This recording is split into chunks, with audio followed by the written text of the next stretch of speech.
नमस्कार। आज एक रोचक सब्जेक्ट की तरफ हम रुख करते हैं और बहुत गहराई में आज का सब्जेक्ट सुनने वाला है।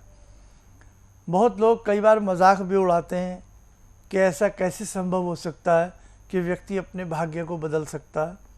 बात भाग्य की नहीं है। बात जब हम अच्छे अच्छे कर्म करते हैं, हम जीवन में परिश्रम करते हैं, हम जीवन में किसी भी चीज़ के प्रति अच्छी मेहनत करते हैं तो हमारे जीवन में कुछ ना कुछ बदलाव ज़रूर आता है। कुएं से भी पानी खींचते हैं तो उस पर भी डोरी का रस्सी का निशान पड़ जाता है। किसी खेत के बीच में बीचों बीच चलते हैं तो वहाँ पर भी एक निशान आ जाता है। हम बाल एक जगह से बहाने शुरू कर दें, मांग एक जगह से निकालने शुरू कर दें, ऑटोमेटिकली उस स्थान पर बाल दो हिस्सों में बंटने लगते हैं। तो जब हम किसी उपाय को अच्छे से करें तो आप माने या ना माने, हमारे भाग्य में परिवर्तन आता है। और जो हम रोज़ रोज़ बहुत सारी समस्याओं को झेल रहे होते हैं, किसी को किसी चीज़ की समस्या है, किसी को किसी चीज़ की समस्या है, उन समस्याओं से कहीं ना कहीं हम निकलते ज़रूर हैं। ज्योतिष एक वरदान है और ज्योतिष में किए गए उपाय, ख़ास तौर से मंत्र विज्ञान, ख़ास तौर से ऐसे छोटे छोटे लघु उपाय जब हम करते हैं तो हमें बहुत लाभ मिलता है। बहुत लोग कह सकते हैं कि ऐसे कैसे हो सकता है। उसी तरह से उपमा दी जा सकती है।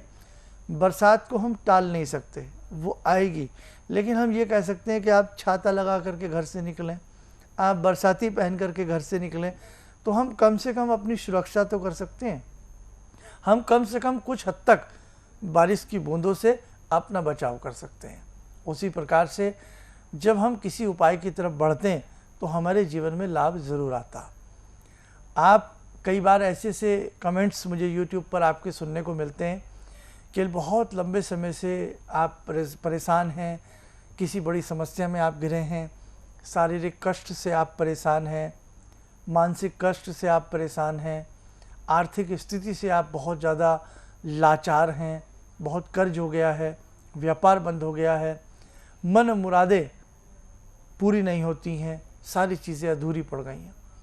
ऐसी स्थिति में बहुत दिन से मेरे मन में मंथन था कि मैं ऐसा भी कुछ आपको बताऊं। देखो, देश में विदेश में दूर दूर आप हमारा कार्यक्रम सुनते हैं, सभी लोग हम तक नहीं पहुंच सकते हैं, है ना। तो कई उपाय ऐसे हैं जो मैं आपको एक दो पार्ट्स में वो उपाय आज बताऊंगा। तो आइए सबसे पहले हम अब उपाय को प्रारंभ करते हैं।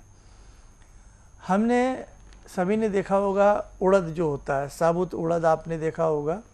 पंजाब में इसको माह कहा जाता है, माश भी संस्कृत में इसको कहा जाता है, उड़द को मास भी संस्कृत में कहते हैं। अब क्या किया जाए कि उड़द की दाल 1.25 किलो ले लें।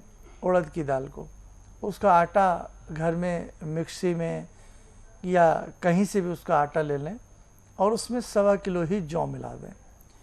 इंद्र जौ मिल जाए तो बहुत अच्छी बात है, नहीं तो जैसा भी आपको जौ मिल जाए वो ले लें। 1.25 किलो जौ, 1.25 किलो उड़द का आटा, दोनों चीज़ों को शनिवार के दिन अच्छे से इस आटे को मिक्स कर लें। अब इसकी रोटी आपको सेकना है पूरा। देखो, 2.5 किलो की रोटी है, मजाक की बात नहीं है। 1.25 किलो वो हो गया, 1.25 किलो वो हो गया, 2.5 किलो की रोटी आप इसको बना लें, कच्ची और पक्की। बिल्कुल इसको रोटी की तरह तो इतना मोटे आटे की सिकेगी भी नहीं, लेकिन आपके घर में अगर लकड़ियों का इंतज़ाम हो जाए, आप लकड़ी वाला चूल्हा जला सकते हैं। विदेशों में तो ये संभव नहीं है, गैस के ऊपर आप कर सकते हैं, लेकिन ये आगे इसमें जो मैं बता रहा हूँ वो सुनिएगा आप ध्यान से। आपने वो 2.5 किलो का, कम से कम 2.5 किलो के जो बनाने हैं वो 5 रोटी बनानी है।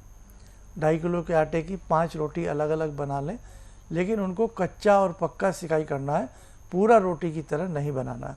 एक साइड से उसको अच्छी आंच लगा लें, एक साइड से कच्चा पक्का रहने दें और वो ऐसी नरम सी रोटी रहे कि जिसकी हम गोलियां बना सकें। अब हमें क्या करना है, कम से कम थोड़ा सा कपड़ा काला ले लें, आधा मीटर या 70 सेंटीमीटर काला कपड़ा ले लें, कोरा काला कपड़ा होना चाहिए। उस काले कपड़े में हम उस रोटी को रख दें और उसको बांध लें। उस रोटी को अपने साथ लेकर के जाएं, बाकी जो रोटी बची हैं उनको भी अपने साथ लेकर के जाएं। किसी तालाब, सरोवर के किनारे पहुंच जाएं। शनिवार के दिन में जा सकते हैं, किसी भी समय जब भी आपको टाइम लगता है, या मॉर्निंग में भी कर सकते हैं। उस जो 4 रोटियां आपके पास बची हैं, उन 4 रोटियों की आप 101 गोली बना लें। ऐसे गोली सी बना, रोटी तोड़ें, मतलब इसीलिए हमने कहा कच्ची पक्की रोटी बना में 108 या 101 गोली बना दें। अब आपको क्या करना है, एक हम मंत्र बता रहे हैं यहाँ से, उस मंत्र को आप ध्यान से सुने।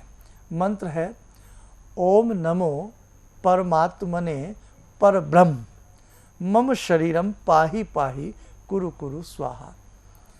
ये शारीरिक दृष्टि से भी हमें स्वस्थ बनाता है और हमारे अनेकों काम इस मंत्र को पढ़ने से सध जाते हैं। दोबारा पढ़ते हैं, ओम नमो परमात्मने परब्रह्म मम शरीरम पाहि पाहि कुरु कुरु स्वाहा। हमने इस मंत्र को पढ़ा, या इसकी एवज में एक बहुत प्यारा लघु शिव मंत्र और है, उसको नोट करें। ओम ह्रीम नमः शिवाय ह्रीम। दोबारा सुने, ओम ह्रीम नमः शिवाय ह्रीम। हमने इस मंत्र को पढ़ा। अब हमने क्या किया कि जब हम गोलियां बना रहे हैं एक एक करके, हम इन दोनों मंत्रों में से किसी भी एक मंत्र का जाप करते चलें, करते रहे। 101 गोलियां या 108 गोलियां बन गई। अब क्या करना है, जो आपने गोलियां बनाई हैं एक साइड में रखा है, फिर इसी मंत्र को पढ़ें और भगवान शिव से, वरुण देव से प्रार्थना करें कि हे परमात्मा, वरुण देव जल देवता को कहते हैं, प्रार्थना करें और नवग्रहों से प्रार्थना करें, क्योंकि मछली जो है राहु का भी सूचक है। नवग्रहों से प्रार्थना करें कि हे प्रभु या हे परमात्मा, हे भगवान शिव भोलेनाथ, आप जी की कृपा से मेरे मानसिक, शारीरिक, आर्थिक हर प्रकार की जो उलझनें, जो कष्ट हैं, वो मेरे दूर हो जाएं। ऐसा सोच करके वही मंत्र पढ़ते हुए जो आपको बताएं 2 मंत्र, छोटे वाला पढ़ लीजिए आप।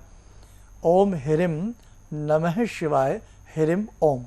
पढ़ा, गोली जल में, पढ़ा, गोली जल में। कोशिश की जाए कि उस जल में मछलियाँ हों, ऐसा कोई पोखर, तालाब, बावड़ी, कुछ भी ऐसा हो। और हम ऐसा लगातार 7 शनिवार करेंगे। और जो एक रोटी हमने काले कोरे कपड़े में बांधी थी, हेड टू हिल्स, सिर से पांव तक 7 बार उतार करके, और ऐसी भावना करके कि मेरे जन्मों जन्मांतरों का कष्ट उतर रहा है, उस रोटी को आप पानी में काले कपड़े के साथ बंधा हुआ डाल दें। काला कपड़ा वैसे भी बुरी नज़र को तोड़ता है, और काले ही यानी कि दाल है उसका, उसमें आटा है, इंद्र जौ या जौ का आटा हमने लिया है। 7 शनिवार इस उपाय को करें, और प्रतिदिन इन बिटवीन किसी भी शिवालय में जाकर के 11 माला उसी मंत्र की, जो हमने 2 मंत्र बताए, किसी भी एक मंत्र की 11 या 5 माला आप करते रहें। और निश्चित तौर से जानिएगा, आप केवल 7 शनिवार के बीच में इस मंत्र को शिवालय में जाकर के करेंगे, और पोखर के किनारे, पानी के किनारे आप ऐसे गोलियों को डालेंगे, बड़े से बड़ी समस्याएं दूर होती हैं। अगर कोई व्यक्ति बहुत बीमार है, बीमार के लिए ये कार्य रामबाण का उपाय करता है। आप करके देखें, जो कर सकते हैं। अब देखो, यूट्यूब पर या टेलीविज़न पर तो आप बहुत लोग हमारा कार्यक्रम सुनते हैं, देखते हैं। हर उपाय हर व्यक्ति नहीं कर पाता, लेकिन जो कर पाए वो ये करे। एक उपाय और बहुत बढ़िया होता है हनुमान जी के चौले का। क्या होता है वो भी मैं आपको ज़रूर बताऊंगा, लेकिन अभी इस छोटे विशेषांक में आज के लिए इतना ही उपाय है। उम्मीद करता हूं कि ये विशेषांक जो मुसीबत में फंसे हैं, किसी न किसी समस्या में बहुत ज़्यादा जूझ रहे हैं, उनके लिए रामबाण साबित होगा। नमस्कार।